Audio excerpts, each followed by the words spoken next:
Why does the Torah begin with the letter Bet? Several possible answers are given. It's the first consonant of the alphabet. Aleph makes no sound. The letter Bet used to actually depict a house. It was more of a pictogram. So the earth is our house, our bayit, beit, bayit. So it makes sense for the description of the creation of the earth to be a bet. Others say that the Hebrew letter Bet is only open on one side, forward. Creation is the beginning of history, of our history. We humans, we mortals, should only be looking forward. We should not contemplate too much what's above, what's below, and what came before us, according to the Mishnah. Hence, the letter Bet. But what happens when you tell people, don't touch, don't look?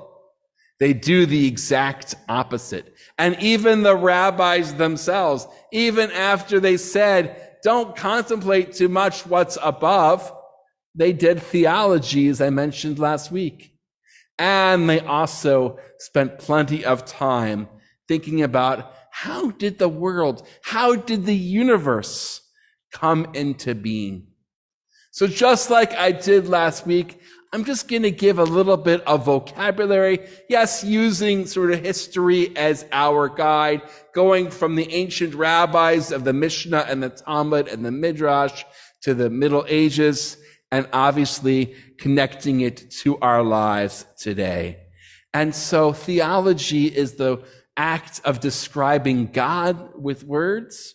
So cosmogony, another vocabulary word, is the act of thinking about how the cosmos was Genesis. Cosmo, meaning the heavens, and geni from the word Genesis, the birth. What is the birth of the universe? The Torah begins with the letter Bet. Bereshit bara Elohim et hashamayim ve'et haaretz. Probably without looking, you could probably translate it, at least traditionally. In the beginning, God created heaven and the earth. And I see David Zlenziger already saying, no. Rashi already knew that as well. Bet is a preposition. Prepositions for me, both in English and in Hebrew, are a hard, difficult concept, but even harder in Hebrew, because prepositions can have several different meanings. Yes, most of the time, bet means in, okay? Babayit, in the house. But it can also mean when. And Rashi already knew, based on his grammatical knowledge, that Bereshit bara Elohim was when God began to create. When God began to create heaven and earth. And if you opened your Chumash to page 3, you would see that the NJPS, the New Jewish Publication Service translation from 1984, not so new anymore, says that. So what does it begin with? When God began to create heaven and earth, the earth being unformed and void, with darkness over the surface, the deep wind from God came sweeping over the water. Just a quick aside, the German for moving over water, merachefet al hayam, is the word Schweber. I like that word for some reason. The Torah continues, Vayomer Elohim yihiyor, vayihiyor. God said, let there be light, and there was light. Again, translation is key to our understanding. Biblical Hebrew vocabulary was actually quite limited. The people were still very smart and had abstract thought, but they didn't have all of the words to describe their abstract thoughts. So I have learned that the word vayomer can also mean to conjure, to think up, to design, especially in one's mind, to say, let us do this, basically. And we even heard that later on, Na'aseh Adam b'tzelmenu, let us make. It's not sort of literally sort of saying, let there be light. It's sort of conjuring, this is in my plan. And the Torah says, Vayomer Elohim, 10 times in the first chapter of Genesis. Again, a sign that we should be focusing on this. God is designing this world with purpose. Vayomer Elohim. God conjured up the idea of light, and there was light. It's a good translation, perhaps. Remember, we don't have to have each translation all the time. It's okay to have multiple meanings, multiple translations at the same time. Then we get to the second chapter of Genesis, and it's a creation from a different perspective. Remember, we don't need to be fundamentalists about these stories, about these myths. The world, we can say, is 15, or the universe rather, is 15 billion years old, and still hold on to these stories and say our week is 6 days of ma'aseh, of doing labor, and 1 day is resting and contemplating our Creator, because it doesn't have to be literal truth that God took 6 24-hour days to create the world. And so the God of the second chapter is anthropomorphic. God is a gardener, an artist who forms us, who literally takes some earth, takes some clay, and forms humankind and blows spirit, again the word ruach, nefesh, into us. And so we get to imagine, what is humanity like? Well, in this case, humanity is first. Only then the plants come. We know, obviously, that that's not scientific. But this, again, is an anthrocentric world, a human-centric world. God then creates the animals. Is that going to be our Ezer Kenegdo, our mate, our social world? The answer is yes and no. We all know that we interact with animals and that we have to care for them and that they are ba'alei chayim, that they have life, but they are not our Ezer Kenegdo. And that's when Eve, the first woman, is created. And again, if you read it carefully, it's from the first human side, not a rib, not a tiny little rib. It's literally equal. Man and women are equal.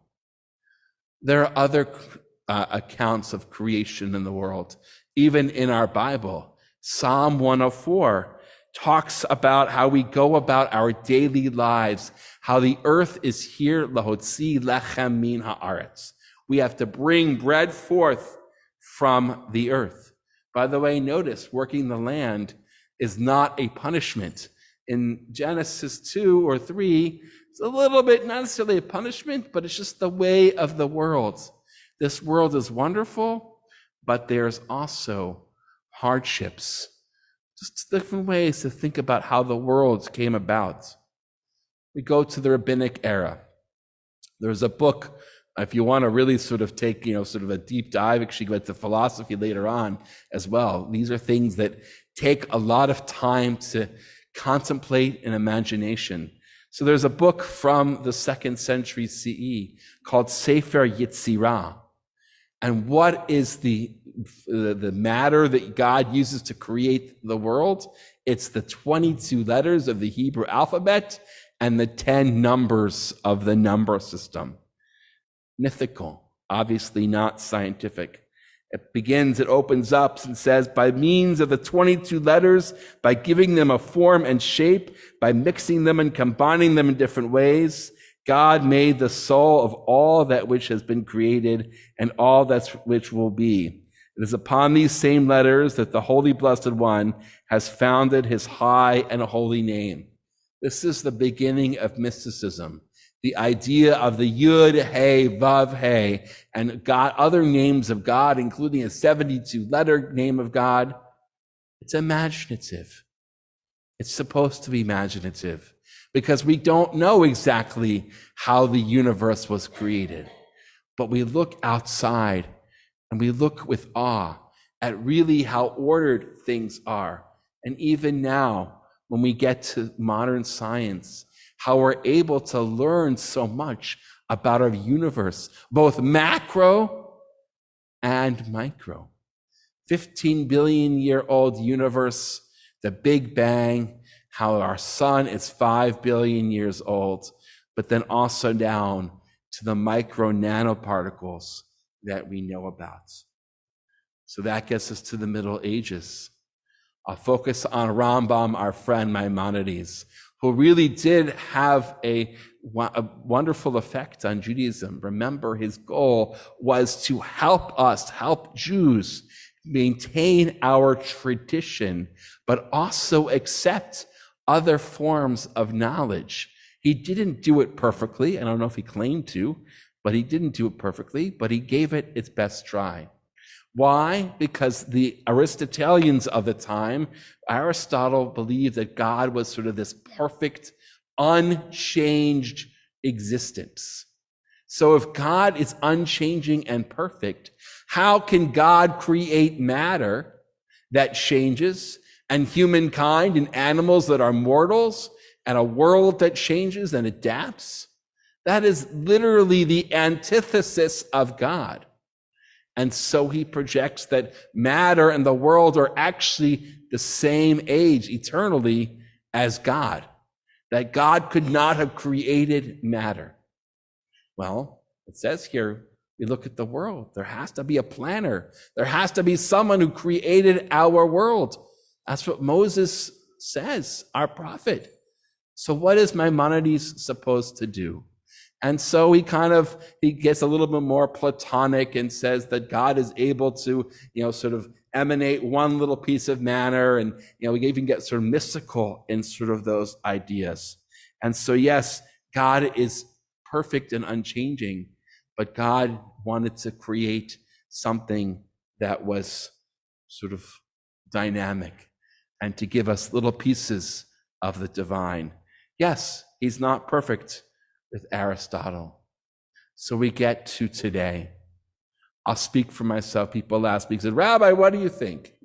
Well, when I look outside at a beautiful sunset, beautiful sunrise, when I think about the science that we know of DNA and all of that we have learned, and all about supernovas and all the different cosmological things, I say that cosmos is the opposite of chaos. Cosmos means order and holiness. And there is plenty of that in our universe. Yes, there is chaos, but there is a force of order. And that force of order is God. How did it come to be? I don't know exactly. We keep trying to look for it. And I think looking for it and contemplating it is the best that we can do. We can say there's this idea of a Big Bang, and there's that moment before the Big Bang, and somehow things were set in motion, which sounds beautifully. And even yesterday, the Times had an article about dark matter and looking for these boson particles, the God particles, they call it. I can't even explain it because I don't know enough. But notice how even scientists are sort of looking for that unified theory to show that there is the ultimate order in the universe. Will we find it? I don't know. But we should say, Asher Yatzar B'chokhmah. God, you created us with wisdom, and we are here, and we are so blessed to be here.